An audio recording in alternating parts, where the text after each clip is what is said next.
거룩하시고 사랑이 넘치시는 하나님 아버지, 주님께서 허락하신 오늘이라는 은혜 안에서 주님을 예배할 수 있는 기쁨과 자유를 주심에 감사드립니다.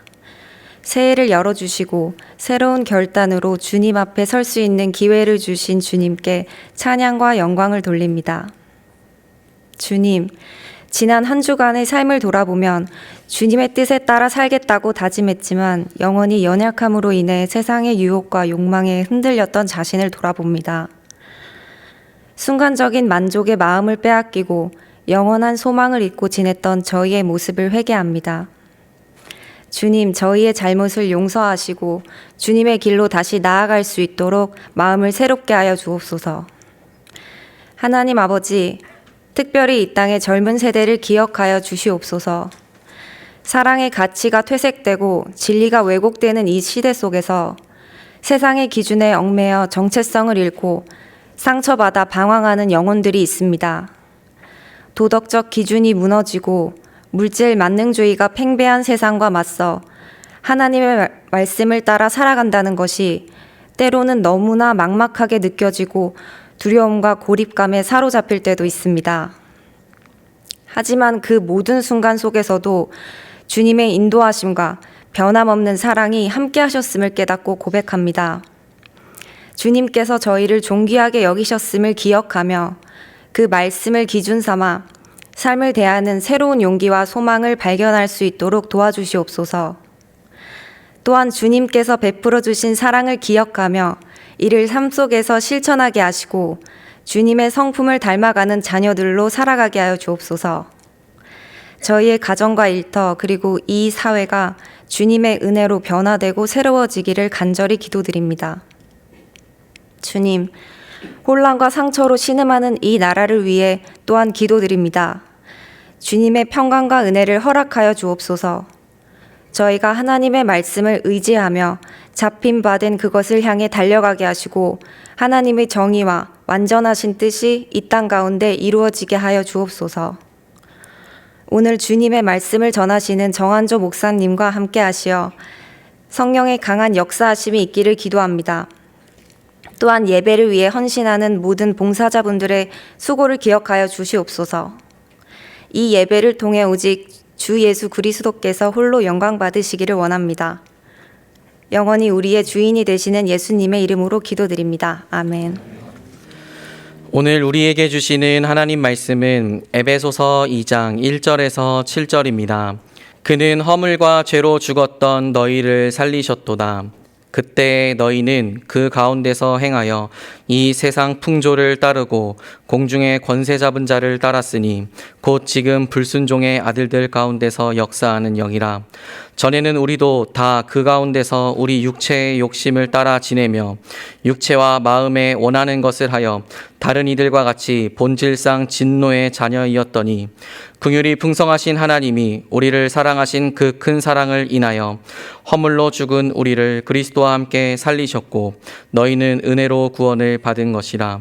또 함께 일으키사 그리스도 예수 안에서 함께 하늘에 앉히시니 이는 그리스도 예수 안에서 우리에게 자비하심으로써 그 은혜의 지극히 풍성함을 오는 여러 세대에 나타내려 하심이라. 아멘.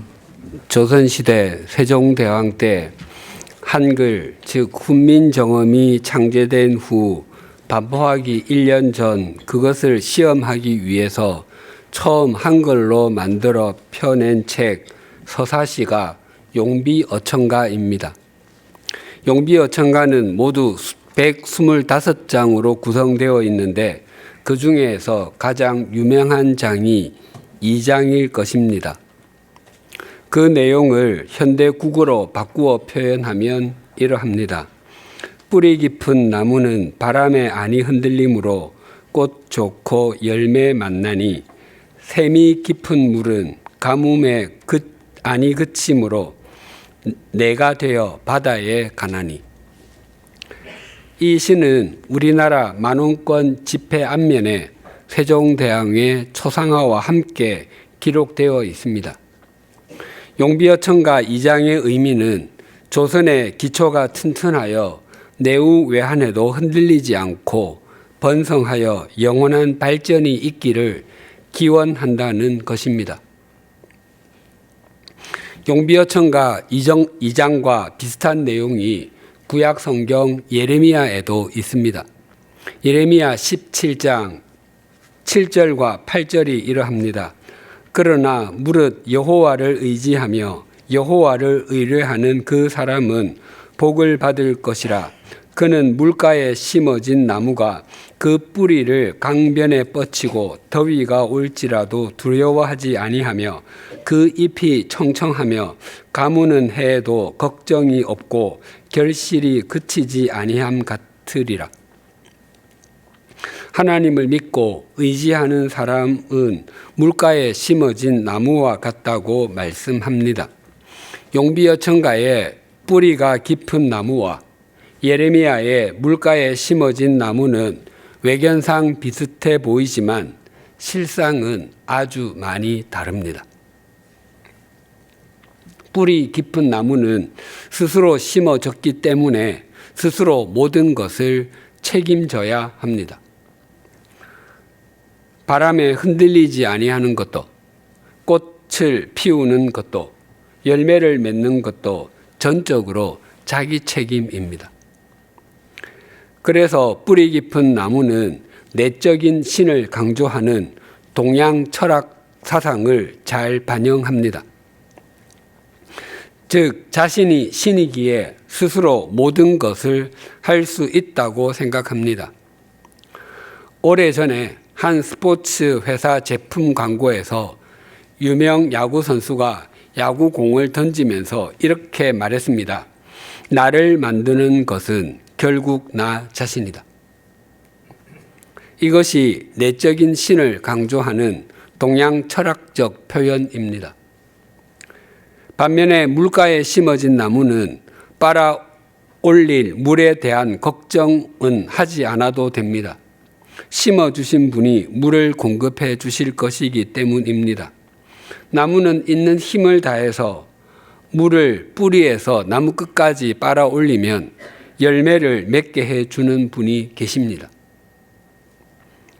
그래서 물가에 심어진 나무는 외적인 신, 즉 하나님을 강조하는 기독교적 표현입니다.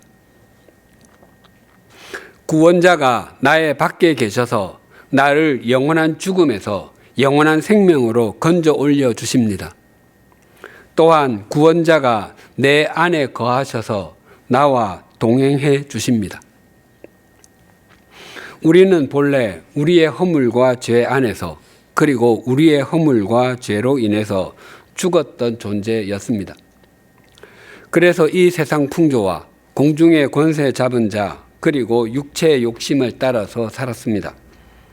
그런 우리는 하나님께서 보시기에 불순종의 아들들이었고 진노의 자녀였습니다.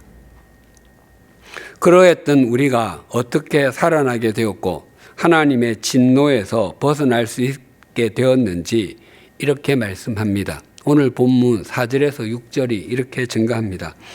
긍휼이 풍성하신 하나님이 우리를 사랑하신 그 큰 사랑을 인하여 허물로 죽은 우리를 그리스도와 함께 살리셨고 너희는 은혜로 구원을 받은 것이라. 또 함께 일으키사 그리스도 예수 안에서 함께 하늘에 앉히시니 긍휼이 풍성하신 하나님의 길고도 깊은 큰 사랑이 우리를 죽음에서 살리셨고 진노의 자녀였던 우리를 하나님의 자녀가 되게 해 주셨습니다. 이 말씀에 있는 중요한 동사 3개, 함께 살리다, 함께 일으키다, 함께 앉히다의 시제가 모두 과거형으로 되어 있다고 했습니다. 우리가 하나님의 은혜로 또한 예수 그리스도를 믿음으로 죽음에서 살림을 받아 일어난 것은 이미 이루어진 일이라 시제를 과거형으로 쓰는 것이 동의가 됩니다. 하지만 우리는 아직 이 땅에 살고 있기 때문에 하늘에 앉은 것은 아닙니다. 그래서 그리스도 예수 안에서 함께 하늘에 앉히실 것이라라고 미래형으로 말씀하셔야 할 것 같은데 과거형으로 말씀합니다. 성경에서 미래에 일어날 일이지만 그것이 이루어질 것이 너무나 확실해서 이미 일어난 것처럼 표현하는 것을 예언적 과거 또는 예언적 완료라고 합니다. 예언적 과거 표현은 로마서에도 있습니다. 로마서 8장 30절이 이러합니다. 또 미리 정하신 그들을 또한 부르시고 부르신 그들을 또한 의롭다 하시고 의롭다 하신 그들을 또한 영화롭게 하셨느니라. 하나님께서는 세상이 지어지기도 전에 우리를 그리스도 안에서 정하여 주셨습니다. 그리고 우리를 불러주셨습니다. 만약 하나님께서 우리를 미리 정하여 주셨을지라도 부르지 않으셨다면 우리에게는 아무런 일이 일어나지 않았을 것입니다. 세상살이에서 이런 일들이 적지 않게 일어나곤 합니다. 자신의 지나온 삶을 돌아보고 자신이 받은 은혜에 조금이라도 보답하기 위해서 누구와 함께 식사를 해야 되겠다고 마음속으로 정합니다. 그런데 피일차일 하다가 부르지 못했는데 어느 날 그분의 부고 소식을 듣습니다. 하나님께서는 우리를 지으신 분이시기 때문에 우리가 어떤 존재인지를 다 아십니다. 그래서 하나님께서는 하나님의 때에 하나님의 방법으로 하나님의 사람을 통해서 우리를 부르셨습니다. 그 하나님의 부르심으로 인해서 우리는 오늘 이 예배의 자리에 있게 되었습니다.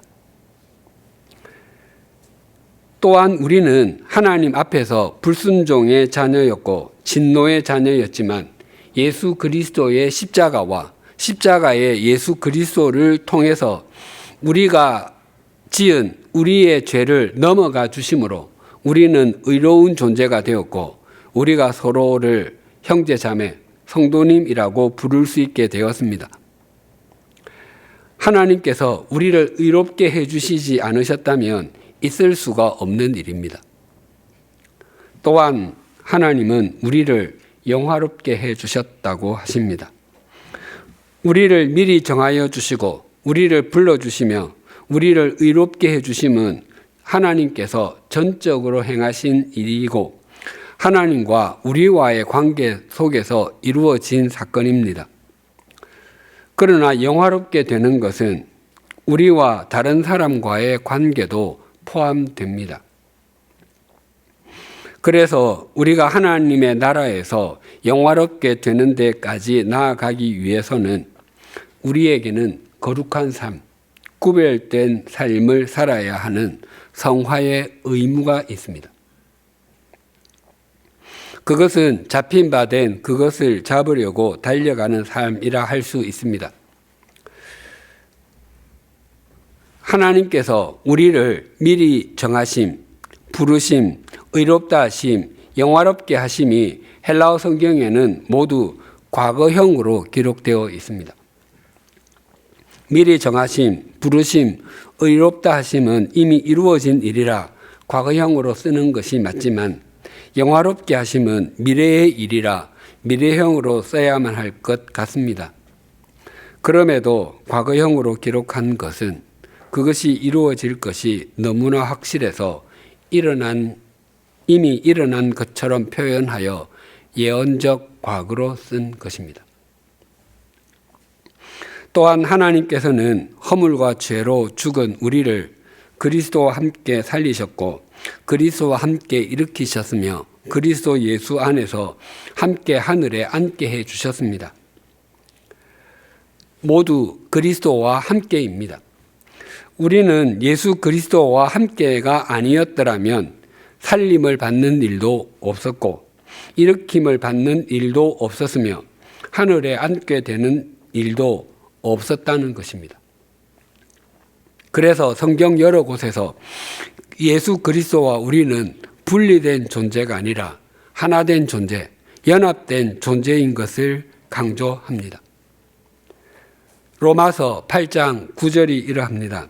만일 너희 속에 하나님의 영이 거하시면 너희가 육신에 있지 아니하고 영에 있나니 누구든지 그리스도의 영이 없으면 그리스도의 사람이 아니라. 예수님께서는 예수님과 동일 본질이신 성령님이 없는 사람은 그리스도인이 아니라고 하십니다. 우리와 예수 그리스도는 연합된 존재입니다.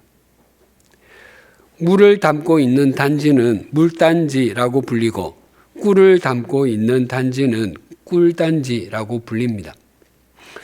담고 있는 내용이 그 틀을 규정합니다. 미술가는 그 속에 미술을 가득 담고 있고 음악가는 그 속에 음악을 가득 담고 있습니다. 자신이 담으려고 하는 것을 더 많이 그리고 더 제대로 담기 위해서 담지 않아야 될 것을 다 버립니다. 그래서 예술 작품이 구현됩니다. 그리스도의 사람은 그리스도의 영을 담고 있습니다. 그리스도의 영을 풍성히 그리고 제대로 담기 위해서 담지 말아야 할 것을 다 버려야 합니다. 그래서 우리의 몸은 성령님께서 계신 성령의 전이라고 말씀합니다. 하나님께서 우리를 그리스도와 함께 살리시고 일으키셔서 하늘에 앉게 해주셨다면 우리는 하늘에 앉은 사람답게 살아가야 할 의무가 있습니다. 동화 신데렐라를 말씀드린 적이 있습니다. 신데렐라와 비슷한 이야기가 없는 나라가 없고 그와 유사한 영화나 드라마는 셀 수 없이 많습니다. 신데렐라 이야기는 그 내용이 상투적이어서 초반부만 보아도 그 결말이 충분히 짐작됩니다. 그래서 사람들은 또 그런 내용이야 라고 비난하면서도 열심히 봅니다. 왜냐하면 그런 동화 이야기는 대부분의 사람이 한 번쯤은 자신이 그 주인공이길 꿈꾸어 본 것이기 때문입니다. 또한 그런 부류의 이야기는 우연한 사랑으로 시작해서 결혼으로 끝을 맺기 때문이기도 합니다. 그래서 환상적입니다. 그리고 신데렐라 이야기는 굉장히 신앙적입니다. 신데렐라 애니메이션에서는 왕자와 신데렐라가 결혼 후 신혼여행을 떠나는 것으로 끝이 납니다. 그리고 이렇게 자막이 올라옵니다. 그리고 그들은 오래오래 행복하게 살았습니다. 동화는 그렇게 끝날지라도 인생은 그렇게 끝나지 않습니다. 그래서 신데렐라 2에서는 신혼여행에서 돌아오는 장면부터 시작됩니다. 신데렐라는 신혼여행에서 문자 그대로 꿀 같은 시간, 꿈 같은 시간을 보냈을 것입니다. 이제 그의 신부는 신데렐라 제투성이에서 왕자비가 되었습니다.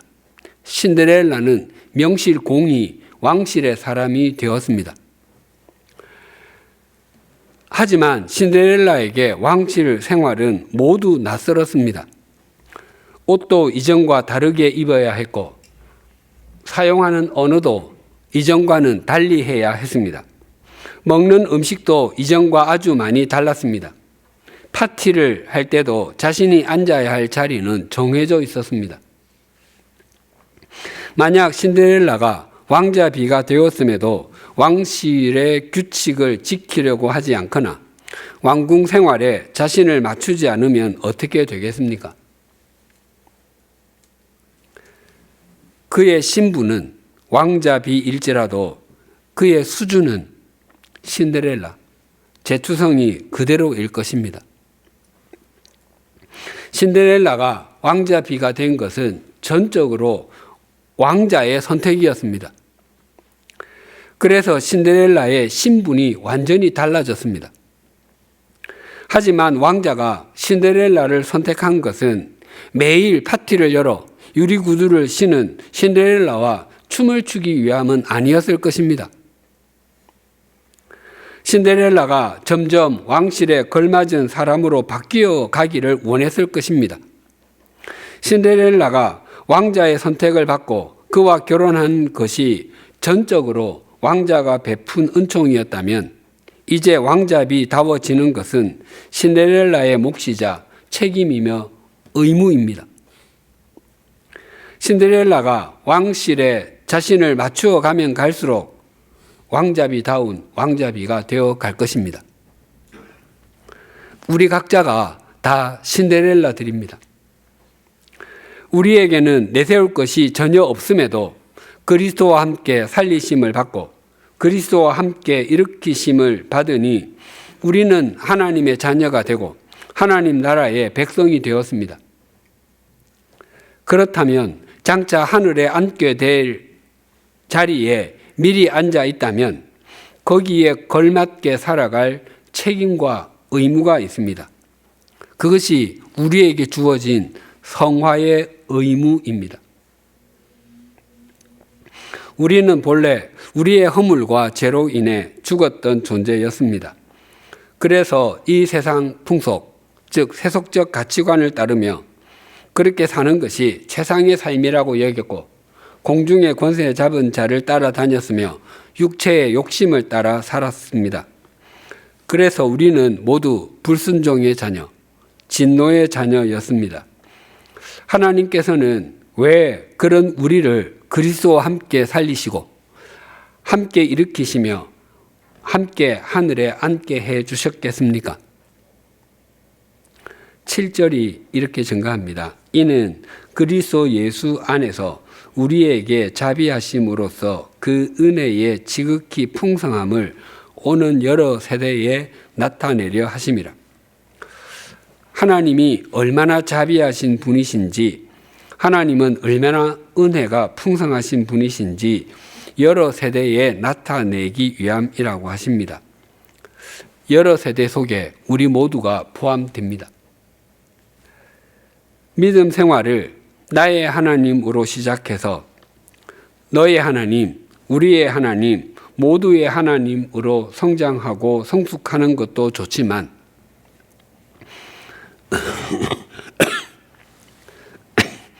하나님은 어떤 분이신가에서 출발해야 바르게 성장하고 성숙하게 됩니다.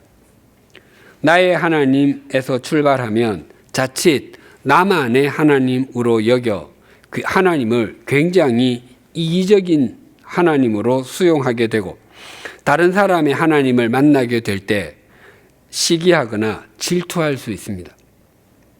하나님, 왜 나에게는 응답해 주지 않으시며 뜻을 알려주시거나 인도해 주시지 않으십니까? 라고 반응할 수 있습니다. 그러나 하나님은 어떤 분이신가에서 출발하게 되면 하나님이 다른 사람에게 응답하시고 뜻을 알려주시며 인도해 주시는 분이시라면 나에게도 충분히 응답하시고 뜻을 알려주시며 인도해 주시는 분이시구나라고 수용하게 됩니다. 즉 하나님을 주관적으로가 아니라 객관적으로 인식하는 것입니다. 이 말씀에 대한 좋은 예가 성경에 또 있습니다. 디모데전서 1장 13절과 14절입니다. 내가 전에는 비방자요 박해자요 폭행자였으나 도리어 긍휼을 입은 것은 내가 믿지 아니할 때에 알지 못하고 행하였음이라. 우리 주의 은혜가 그리스도 예수 안에 있는 믿음과 사랑과 함께 넘치도록 풍성하였도다. 사도 바울이 가장 나중에 써서 보낸 편지가 디모데 전후서입니다. 거기에서 바울은 자신이 과거에 어떤 존재였는지 세 단어로 표현합니다. 비방자, 박해자, 폭행자입니다. 비방자는 말로 상대를 모독하는 사람이라는 의미입니다. 이 단어는 인간이 주로 신성 모독할 때 사용하였습니다. 하나님 있으면 나와보라고 해. 하나님을 믿느니 차라리 내 주먹을 믿지. 내가 하나님이야.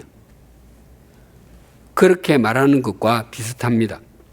바울은 자신이 과거에 하나님을 위해서 살았다고 생각했지만 부활하신 예수 그리스도를 뵙고 보니까 이전의 삶은 하나님을 모독하는 것과 같은 삶이었다고 고백하는 것입니다. 박해자는 달아나는 사람을 따라가서 쓰러뜨리는 사람이라는 뜻입니다. 그러니까 바울은 자신을 무서워해서 도망가는 사람마저 따라가서 폭력을 행사하던 사람이었다고 고백하는 것입니다. 그리고 폭행자는 거만한 태도로 다른 사람을 학대하는 사람을 뜻합니다. 바울은 자신이 과거에 얼마나 많은 사람을 짓눌렀는지를 고백하고 회개하는 것입니다. 실제로 바울은 그러하였습니다. 그가 그리스도인이라면 남녀를 가리지 않고 결박하여 예루살렘으로 잡아오기 위해서 다메섹으로 간 것은 대제사장의 명령에 마지못해서 간 것이 아니었습니다. 그는 그리스도인을 잡아오겠노라며 대제사장에게 공문을 직접 요청했고 그 공문을 받아서 다메섹으로 향하고 있었습니다. 그때에는 그것이 잡은 바 된 그것을 이루는 최고의 삶, 최선의 삶이라고 여겼기 때문입니다. 부활하신 예수 그리스도께서는 그런 원수 같은 인간, 그런 악질 같은 인간을 직접 찾아가 주셔서 만나 주셨을 뿐만 아니라 주님의 사역을 전하는 사도로 삼아 주셨습니다. 바울이 그토록 감격스러웠던 것은 이제는 자신을 잡아주신 분을 위해 또 잡힌 바 된 그것을 위해서 달려간다고 고백합니다. 더 나아가 바울은 이렇게 고백합니다. 디모데전서 1장 15절입니다. 미쁘다 모든 사람이 받을 만한 이 말이여 그리스도 예수께서 죄인을 구원하시려고 이 세상에 임하셨다 하였도다. 죄인 중에 내가 괴순이라. 미쁘다는 신실하다, 충분하다의 의미입니다. 즉 지금 전하는 이 내용은 모든 사람이 들어야 하는 말이고 모든 사람에게 적용되는 중요한 말이라는 것입니다. 그러고 나서 하는 말이 죄인 중에 내가 괴순이라 라고 합니다. 괴수는 조직 폭력배의 우두머리, 대장이라는 의미가 아닙니다. 괴수가 헬라어로 프로토스인데 첫 번째라는 뜻입니다. 즉 예수 그리스도께서 죄인을 구원하시러 이 땅에 오셨는데 이 땅에 있는 모든 사람들을 제가 가장 많은 사람부터 제가 가장 적은 사람까지 한 줄로 세웠는데 내가 1번이라는 것입니다. 그래서 내가 괴순이라를 영어로 표현하면 I am the first입니다. 그런데 바울은 자신이 죄인 중에서 1번이라는 고백을 과거형이 아니라 현재형으로 하고 있습니다. 즉 죄인 중에 내가 1번이었습니다가 아니라 죄인 중에 내가 1번입니다 라고 고백합니다. 즉 바울은 지금도 자신이 뭔가를 다 잡은 사람이라고 여기지 않고 여전히 예수 그리스도께 생명의 빚을 지고 있고 주님께 잡힌 바 된 그것을 잡으러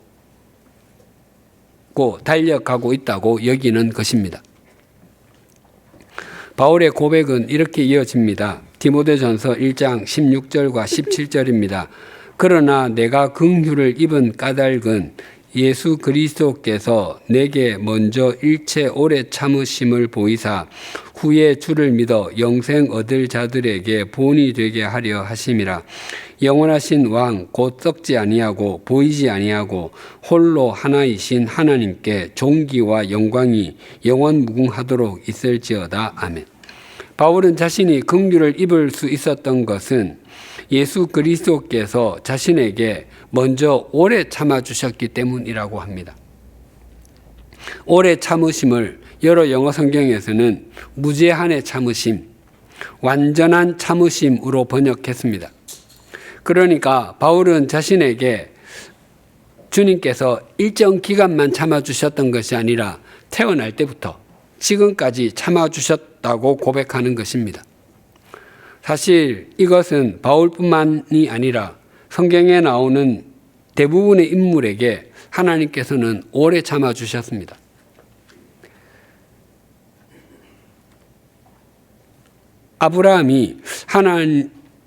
하나님께서 아브라함을 부르셔서 복이 되게 해주시겠다고 약속하셨습니다. 아브라함이 독자 이삭을 번제로 드리라는 하나님의 말씀에 순종할 수 있었던 것은 그가 75살에 부르심을 받고 40년 이상이 지난 후였습니다. 그는 그동안 자기 생명을 부지하기 위해서 아내를 누이라고 2번이나 속였고 하갈에게서 이스마엘을 낳아 하나님의 마음을 상하게 했습니다. 하나님께서 오래 참아주시지 않으셨다면 그는 오래전에 끝났을 것입니다. 다윗이 밧세바 사건을 일으켰을 때 하나님께서 다윗에게 네가 나를 이렇게 배신할 수 있다는 말이냐라고 말씀하시며 등을 돌리셨다면 믿음의 사표 다윗은 없었을 것입니다. 바울이 이 고백을 드리는 이유는 자기 뒤에 주님을 믿고 영원한 생명을 얻을 사람들에게 본을 보이기 위함이라고 합니다. 즉 하나님께서는 모든 사람을 인도하시고 역사하시는 분이시며 자신은 그 하나님의 인도하심과 역사하심의 샘플이라고 고백하는 것입니다. 저도 그와 같은 생각을 하곤 합니다. 제 삶과 사역이 하나님의 하나님 되심을 보여주는 샘플이면 좋겠다고 생각하곤 합니다. 하나님께서 저와 같은 사람을 부르셔서 고쳐서 쓰시고 성장시켜서 쓰신다면 하나님께서 통로로 삼지 못할 사람은 아무도 없다고 생각하곤 합니다. 바울은 그 하나님께 존귀와 영광이 영원히 있을 수밖에 없다고 고백합니다. 바울은 하나님을 객관적으로 인식하고 있습니다. 바울이 마지막으로 보낸 서신 바울의 유언장이라고 불리는 디모데후서에서도 이렇게 고백했습니다. 디모데후서 4장 6절에서 8절 상반절이 이러합니다. 전제와 같이 내가 벌써 부어지고 나의 떠날 시각이 가까웠도다. 나는 선한 싸움을 싸우고 나의 달려갈 길을 마치고 믿음을 지켰으니 이제 후로는 나를 위하여 의의 면류관이 예비되었으므로 주 곧 의로우신 재판장이 그날에 내게 주실 것이며 바울은 그리스도인으로서 또 그리스도의 사도로서 신실하게 그리고 열심히 살았습니다. 그래서 그는 이 땅에서 마지막 숨을 내어 쉬는 날 인생의 심판자이신 하나님께서 자신에게 의의 면류관을 씌워 주실 것을 확신하고 있습니다. 면류관은 운동 경기에서 1등을 차지한 선수가 받는 월계관과 왕이 쓰는 왕관을 뜻합니다. 월계관이나 왕관은 그 모양이나 크기, 재질 등은 다를지라도 오직 한 사람에게만 주어진다는 것은 동일합니다. 월계관은 운동 경기에서 1등한 사람에게만, 왕관은 그 나라의 왕에게만 씌워집니다. 바울이 하나님께서 자신에게 의의 면류관을 씌워주신다고 하는 것은 자신이 이 땅에서 1등의 삶을 살았고 자신이 왕과 같은 존재이기 때문이 아닙니다. 바울의 고백은 이렇게 이어집니다. 디모데후서 4장 8절입니다.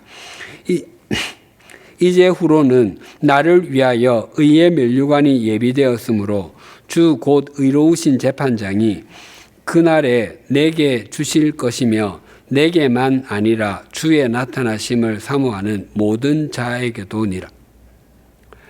바울은 자기 자신만 의의 면류관을 받는 것이 아니라 주님의 재림을 믿으며 주님을 쫓아 사는 사람은 누구든지 자신과 똑같은 면류관을 받게 될 것이라고 고백합니다. 바울은 하나님을 주관적으로 자신만의 하나님으로 인식한 것이 아니라 객관적으로 모두의 하나님으로 인식하고 있습니다. 사도 바울은 예수 그리스도께 잡힌 바 된 그것을 잡으려고 달려갔습니다. 그의 삶은 모든 그리스도인에게 하나님이 어떤 분이신지를 보여주는 통로가 되었고 그리스도인이 걸어야 할 길에 있는 이정표가 되었습니다.